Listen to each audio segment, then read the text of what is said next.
පින්නතුනි මේ මුණ ගැහෙන අද්දකින් එක්ක අපට දහම සජීවී කරන්න පුළුවන්. ඇයි? සලායතන සංයුත්තේට ගියාම මාරයෝ කියලා කිව්වෙම කාටද? මේ ඉන්ද්‍රිය පස් දෙනාටනේ.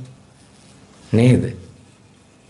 අපට මුණ ගැහෙනකොට ඒ ගොදුරු ආමිස කියනකොට මේක ගොදුරු වෙන රූප අරමුණත් එක්ක අපි එකතු වෙලා ඒ පිළිබඳව චක්කු විඥානයක් හදනවා සෝත විඥානයක් හදනවනේ සුඛ දුක්ඛ වශයෙන් අපි අත්විඳලා එක්ක කැමති වෙනව නැත්තම් අකමැති වෙනවා මේ තුල නේද අපි මේ අත්දැකීම් ලබන්නේ මේ ලෝකයේ තුල ඉන්ද්‍රිය ක්‍රියාකාරීත්වයත් එක්ක ඒ තුල නේද අවිද්‍යාව තණ්හා එන්නේ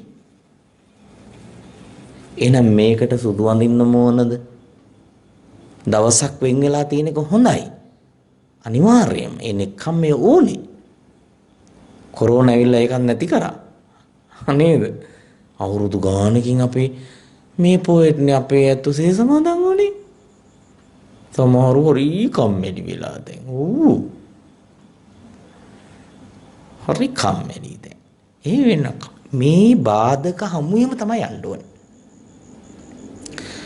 බලන්න ඊට පස්සේ දැන් මේ ගිය ස්වාමීන් වහන්සේ ගන්න උත්සාහය ව්‍යර්ථ වෙනවා. ඒකේ තියෙන හොඳ දෙයක්. ඔයත් අහලා තියෙනවද ආර්ය උපවාදය ගැන? දැන් බුදු කෙනෙක් එක්ක තර්ක කිරීම අනුගාමීකට යුතු වැඩක්ද? බුදුරජාණන් වහන්සේගේ අවවාද ඉක්මූලා දහමක් වඩන්න පුළුවන්ද? නමුත් මේ ගිය හාමුදුරුවෝ එහෙම නෙවෙයි කරන්න ගියේ. සසර ගතර ඇලීමත් එක්ක කාම විතර්ක වැඩිවීමත් භාග්‍යවතුන් වහන්සේගේ අවවාදයට කීකරු නොවීමත් නිසා දහම සකස් වෙන්නේ. ඔන්න බලන්න කාරණා තියෙනවා එතන 11ක්. යමෙක් ආර්ය උපවාදය ආර්යයන්ට ඔන්න වගේ ගැරහීම ධර්මය නේද? ඒ තුනම අපි ආර්ය ගුණෙහිලානේ සලකන්නේම. අනාර්ය කියන්නේ ගුරුවරු, දෙමව්පියන්, වැඩිහිටියන්, කල්යාණ මිත්‍රයන්නේ. නේද? යමෙක් එතෙන්ට අභියෝග කරනවා නම් ඔන්න බලන්න අවබෝධ නොකල ධර්මයේ ඒ කෙනාට අවබෝධ කරන්න ලැබෙන්නේ නැහැ. ඔන්න පළවෙනි එක මොකද්ද? අවබෝධ නොකල දහම අවබෝධ කරන්න ලැබෙන්නේ. දැන් මාස් දාලා හින්දා hina වෙනවද? මොකක්වත් නැහැ දැන් නිකන් අර අම්බලංගොඩ වගේ අපි. මොම විතරයි. කරන්න දෙයක් නැහැ. මොනවා කරන්නද? අපි ඇත්තටම මේ උත්සාහ කරන්නේ නොමරී ඉන්න නේද? මොනව කරන්නද? ජීවත් වෙනවා කියනකට වඩා මැරෙන්නේ නැතු ඉන්න නෙමෙයි උත්සාහ කරන්නේ අපි. කමන්නේ ඒක බුද්ධ ශාසනයේ තියෙන වෙලාවෙ තියෙන උත්සාහය තරන්නේ බෑ. කමන්නේ. මං ඉතින් අර ඔහොම කරද්දි පිළිගන්නම් ඈ. එහෙම කරන්න ඕන හයියෙන්. එතකොට අවබෝධ නොකළ දහම ඒ කෙනාට සාක්ෂාත් වෙන්නේ ඒක පැහැදිලිනේ ඊළඟට. උපදවාගත්ත සමාධියක් තියෙනවා නම් පිරිහෙන වෙයි කිව්වා. දැන් මේ ගිය ස්වාමීන් වහන්සේට ඒක උනේ නැද්ද? දැන් සමහරු ඉන්නවා අතන ගිහිල්ලා අරහාමුදුරන්ටයි තැන්වලටයි දොස් කියලා භාවනා කරන්න පුළුවන්ද? කවදාකවත් එපා. මොකද මෙන්න මේක තේරුම් ගන්න. අපි මේ සමාජය තුළ පුද්ගල වර්ගීකරණ වලට යන්න බෑ අපිට. මක් නිසාද? අඟුලිමාල කියන මනුස්ස ඝාතකයා කියලා විරුදාවලිය ලැබූ ඒ තරුණයාගේ අස්සේ රහතන් වහන්සේ නමක් දැක්කේ කවුද? බුදුරජාණන් වහන්සේනේ. මරණ 6කට මුණ දීලා පිස්සියක් වගේ ඇඳිවතක් නැති වෙනකොට අන්න විනයදර භික්ෂුණීන් වහන්සේ අග්‍රස්ථානයට පත් වෙන කෙනා එනවා කිව්වා. ඒ ගිනිගත් ජීවිතය ඇතුලේ රහත් තෙරණියක් දැක්කේ කවුද? එහෙනම් අපිට පුද්ගල වර්ගීකරණයකට යන්න පුළුවන්ද? සහතික චාටවත් චරිත සාධක දෙන්න එපා. කාදිහාද බලන්න ඕනේ. Taman දිහා.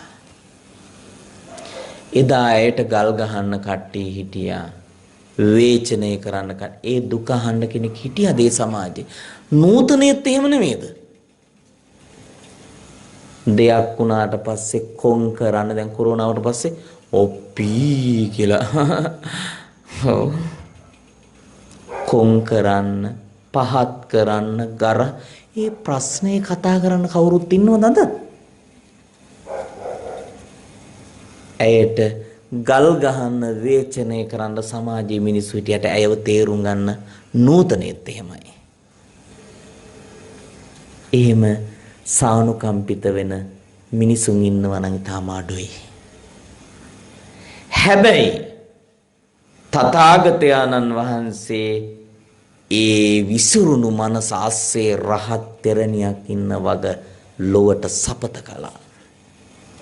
එහෙනම් අපිට කාටවත් චරිත දෙන්න පුළුවන්ද? අද සිල්වතා හිට දුස්සීලයක් වෙන්න බැයිද මේ කෙලිස් ගින්නත් එක්ක? බැයිද? ඒ වගේම මේ සමාජය තුළ සංවේග දේවල් වෙනවා. ඒ ව්‍යාකූල හිත්‍ය මිනිසු සමාහිතයට සීලයට එන්න බැරිද? පුළුවන්. ඊළඟට බලන්න. තමා තුළ දහම පිරිසුදු වෙන්නේ නැහැ කියනවා. ඒ කියන්නේ අර එක තැනමයි. දැන් සමහරුන් අවුරුදු 12 13 භාවනා කරන කිසිම ප්‍රගතියක් නැහැ. ඇත්තටම ඔහේ ඉන්නව විතරයි. බණත් අහන වැඩක් නැහැ. ඉතින් එහාට යන්නේ. මේ තෙම ඒවට උත්තර නැවලු හිල්ලුවේ නෑනේ. හරි තමන්ගේ තැන රැක් ගන්නත් එක්කවන්නේ. හරි. එතකොට දැන් බලන්න දහම අර පිබිදෙන්නේ නෑ ඒ කට්ටියගේ. වැඩෙන්නේ. ඊට පස්සේ බලන්න ලොකුම වැරද්දක් වෙනවා Tamanට ඕක වුණොත්. අවබෝධ නොකරපු දහම අවබෝධ කරයි කියලා තමන්ම තමන් රවට්ට ගන්නවා. එහෙම කණ්ඩායම් ඉන්නවද නැද්ද? ඈ? ඔන්න බලන්න විපාකයක් ඒක බලද්දි. දැන් මේ ගිය ස්වාමීන් වහන්සේ හිතුවක්කාර විදිහට ගියා. මේ බුදු කෙනෙක් අතික්‍රමණය කරනවා. ඒක පුජ්‍යල දෝෂයක්ද කෙලෙස් දෝෂයක්ද? බලන්නකෝ. නමුත් බුදුරජාණන් වහන්සේ ඒ කාරණාවෙදි මේ තියෙන தත්ත්වය මගහැරලා ඒ ස්වාමීන් වහන්සේ ආර්ය භාවයට පත් වෙන බව දන්නේ නැද්ද? දන්නවා. වෙලාව නෙමෙයි කිව්වා. බලන්නකෝ ඒක මහා පුදුම දෙයක් හිතන්න තියෙනවා අපිට. ඊළඟට බලන්න පින්වත්නි සමහරු ඉන්නව නේද? කොච්චර අවස්ථාව තිබුණත් ධර්මයේ හැසිරෙන්න හෝ ධර්මයක් එහෙම හිතෙන්නෙම නැහැ. ඔන්න විපාකයක්. අපි ආගියු කරන්න ඕනද? ඉංග්‍රීසි කියන ඩිටර්මිනේෂන් කියලා වචනයක් අදිෂ්ඨානයක් නැහැ. ඩෙඩිකේෂන් කියලා වචනයක් තියෙනවා. කිසිම කැපවීමක් නැහැ. ඩිවෝෂන් කියලා වචනයක් තියෙනවා. කිසිම භක්තියක් නැහැ, විශ්වාසයක් නැහැ. කිසිම විශ්වාසයක් නැහැ. එහෙම කෙනෙකුට දහමක් මෝදු වෙයිද? සතිපට්ඨානේ හොඳ සතිපට්ඨාන සංගති හොඳ වචනයක් තියෙනවා.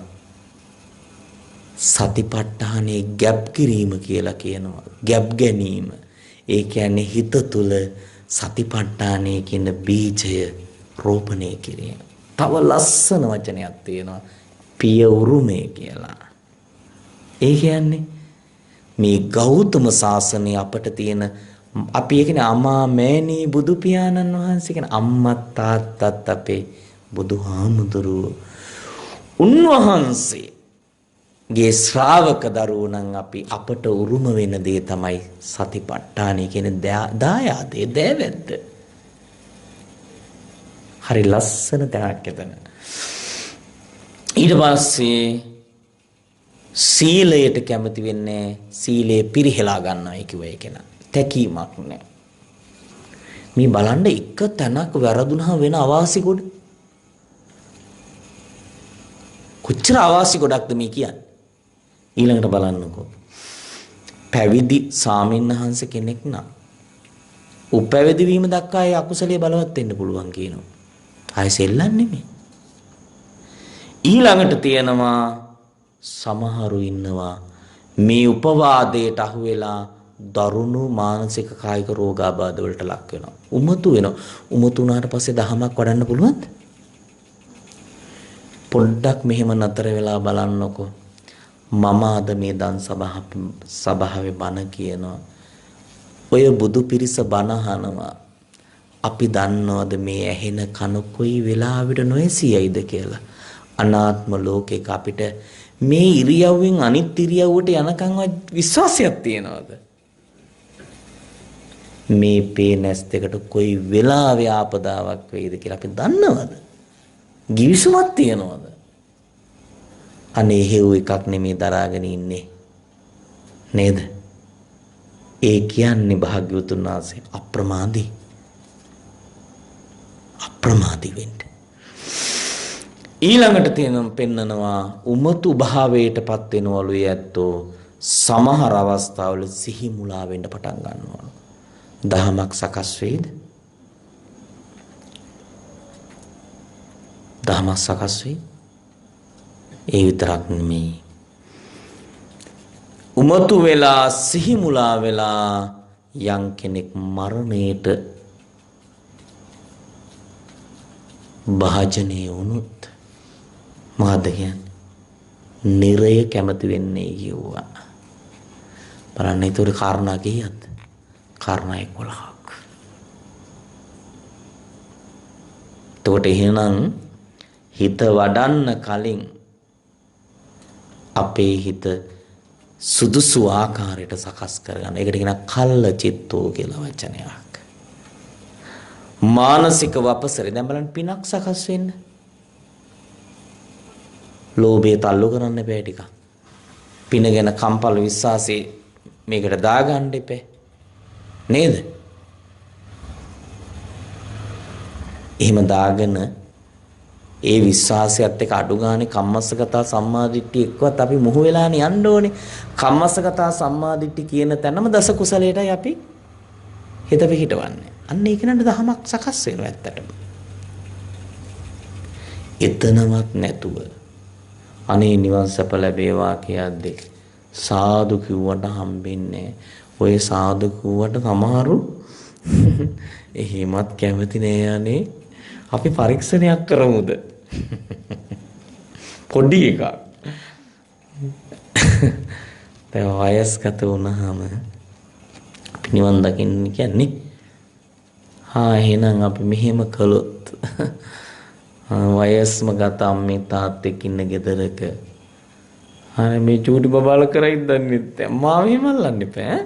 හරි ඊට පස්සේ දැන් කිව්වා කිරියම්මා හරි කිරියත්ත හරි ඉන්නවයි කියලා.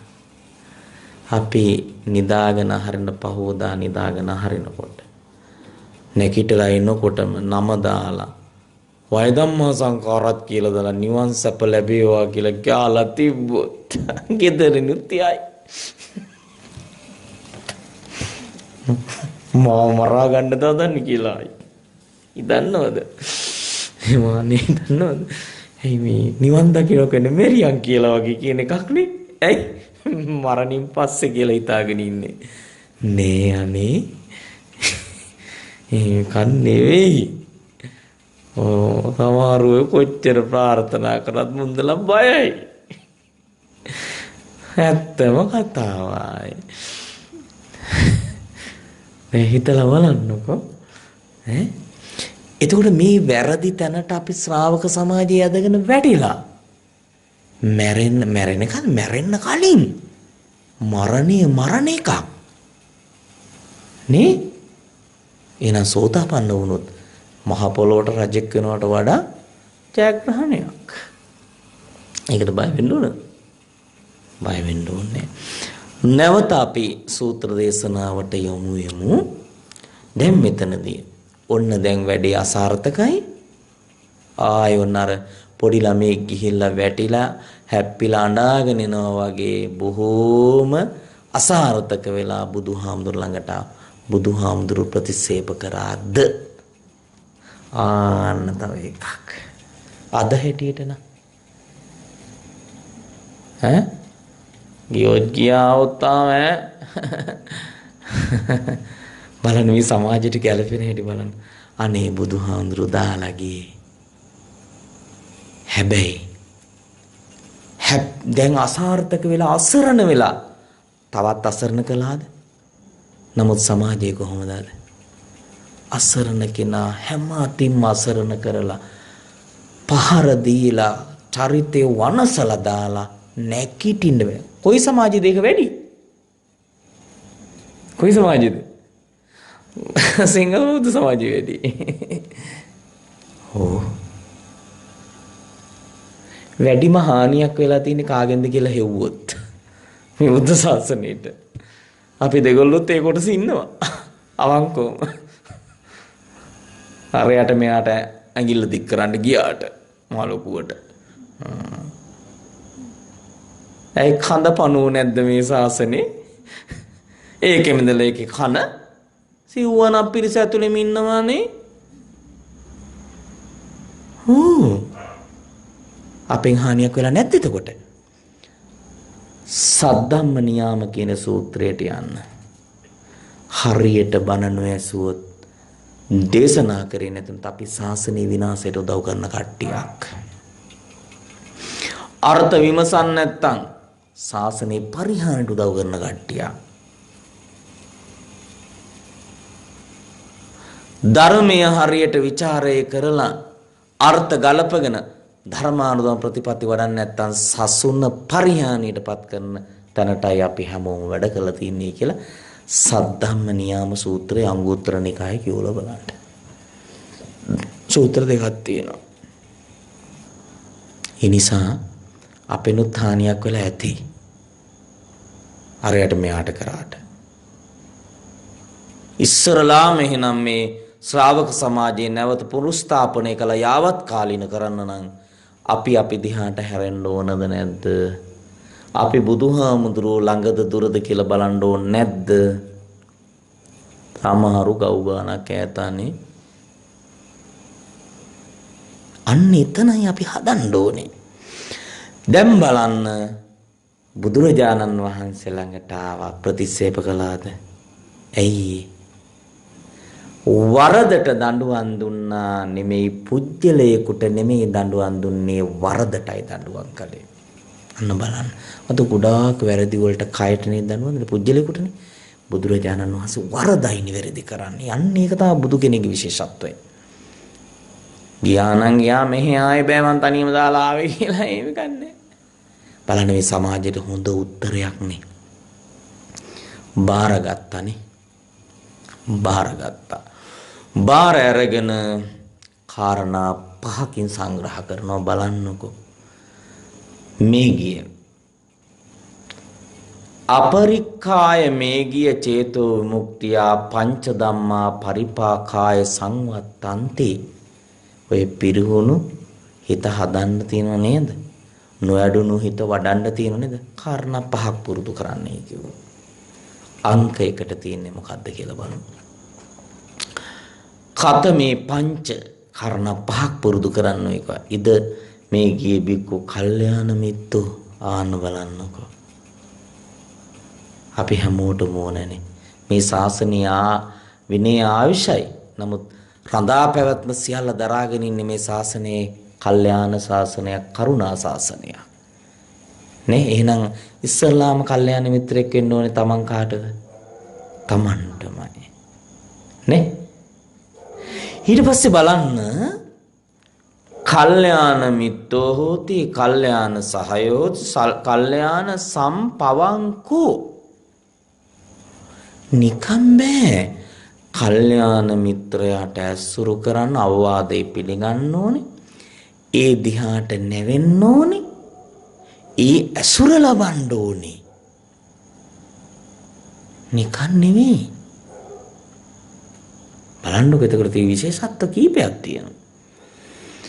ඊට පස්සේ මේ ගිය සීලය ගැන අවදිමත් වෙන්නේ කියලා කියනවා. බලන්න මේ සමාධිය දියුණු වෙන්න නම් මේ කාරණා ඔක්කොම අපිට ඕන නැන්නේ. තර ගෙදර නම් ස්වාමි භාර්යාව වුණුන්ට කල්යාණ මිත්‍රයෝ වුණොත් අම්මා තාත්තා දරුවන්ට කල්යාණ මිත්‍රයෝ වුණොත් හාමුදුරුවන්ට ගිහි අපි හැමදෙනාම අපි දෙගොල්ලෝනේ මේ ශාසනය ගෙනියන්නේ.